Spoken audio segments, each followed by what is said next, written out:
It's time for a short break from all these numbers and calculations. I would like to tell you a story. William Gossett was an English statistician who worked for the brewery of Guinness. He developed different methods for the selection of the best yielding varieties of barley, an important ingredient when making beer. Gossett found big samples tedious, so he was trying to develop a way to extract small samples but still come up with meaningful predictions. He was a curious and productive researcher and published a number of papers that are still relevant today. However, due to the Guinness Company policy, he was not allowed to sign the papers with his own name. Therefore, all of his work was under the pen name Student.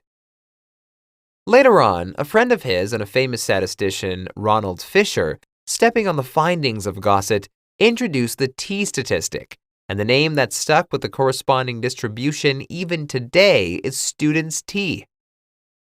The Student's t distribution is one of the biggest breakthroughs in statistics, as it allowed inference through small samples with an unknown population variance. This setting can be applied to a big part of the statistical problems we face today and is an important part of this course.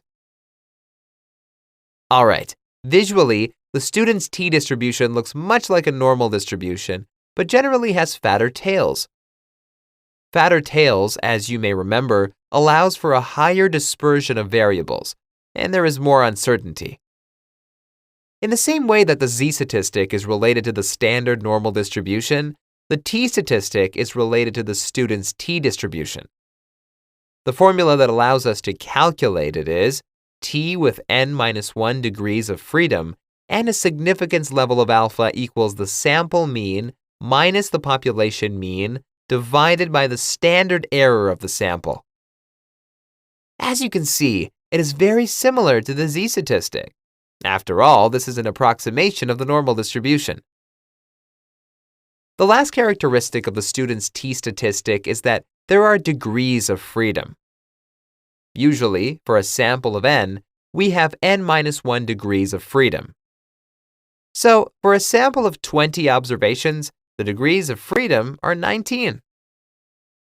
Much like the standard normal distribution table, we also have a Student's t-table.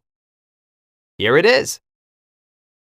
The rows indicate different degrees of freedom, abbreviated as DF, while the columns, common alphas. Please note that after the 30th row, the numbers don't vary that much.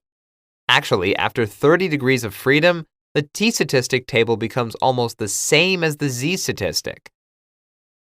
As the degrees of freedom depend on the sample, in essence, the bigger the sample, the closer we get to the actual numbers.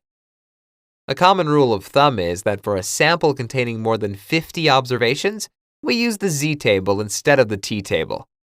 All right, great! In our next lecture, we will apply our new knowledge in practice.